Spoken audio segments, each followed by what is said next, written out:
అందరికీ నమస్కారం అండి. రోజుకు ఒక మంచి మాటలో ఈరోజు మరొక అద్భుతమైనటువంటి జీవిత సత్యాన్ని తెలుసుకుందాం.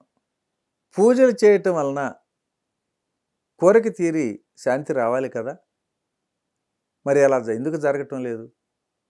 దీని గురించి ఈరోజు తెలుసుకుందాం. కోరికల వలన వచ్చే శాంతి కోసం ఆ కోరికలు నెరవేర్చమని పూజలు చేయటం ద్వారా ఫలం పొందాలని చూస్తున్నాం. అందుకే ప్రశాంతతనివ్వాల్సినటువంటి పూజలు కూడా అశాంతిగానే ముగుస్తున్నాయి.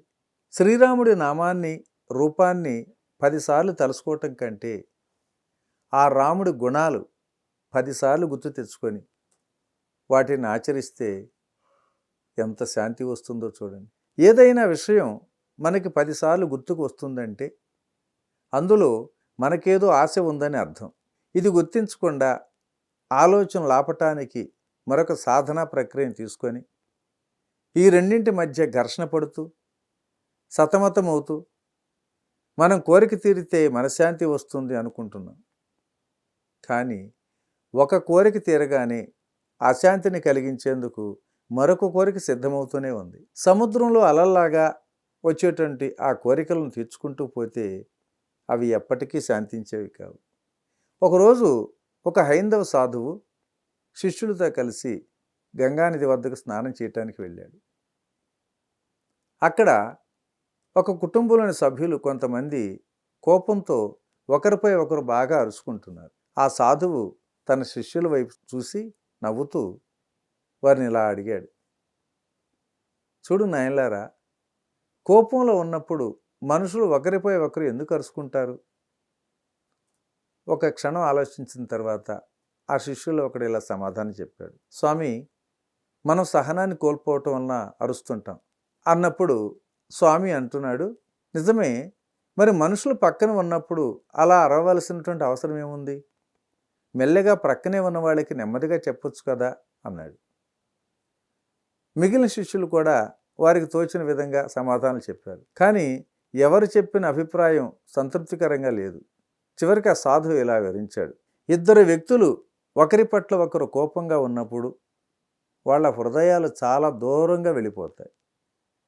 ఆ దూరాన్ని అధిగమించటం కోసం, వాళ్ళకి వినిపించటం కోసం అలా గట్టిగా అరుచుకుంటూ ఉంటారు.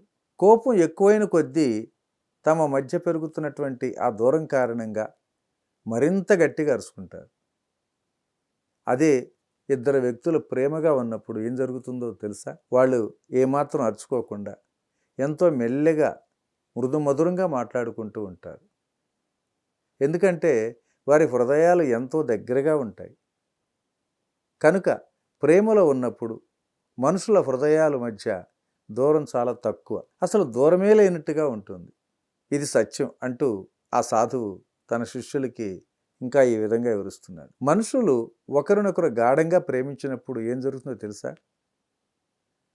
వాళ్ళు మాట్లాడరు, ఒకరితో ఒకరు గుసగుసలాడుకుంటూ చాలా ప్రేమగా దగ్గరవుతారు. చివరకు వాళ్లకు గుసగుసలతో కూడా అవసరం లేకుండా ఒకరికి ఒకరు కళ్ళు పెట్టి చూసుకుంటూ చూపులతోనే మాట్లాడుకుంటారు. అంటే ఈ విధంగా ఇద్దరు వ్యక్తులు ప్రేమించుకుంటున్నప్పుడు వారి హృదయాల మధ్య అసలు దూరమే లేకుండా దగ్గర అవుతుంటారు. కాబట్టి మరి మనం కూడా వాదించుకునేటప్పుడు కోపంతో మన హృదయాలను దూరం చేసుకుందాం మిత్రులారా. మనుషుల మధ్య దూరం పెరిగే విధంగా మాట్లాడవద్దు, లేకపోతే ఆ దూరం ఎప్పటికీ దగ్గర కాలనంతగా బాగా పెరిగిపోతుంది. మరి దీని ద్వారా మనం తెలుసుకోవాల్సిన నీతి ఏమిటంటే, కోపం వచ్చినప్పుడు మాట్లాడకుండా మౌనంగా ఉండటం ఎంతో ఉత్తమమైన పద్ధతి. అటువంటి కోపంతో మాట్లాడే మాటలు అవతలి వ్యక్తి హృదయంపై చెరగని ముద్ర వేస్తాయి.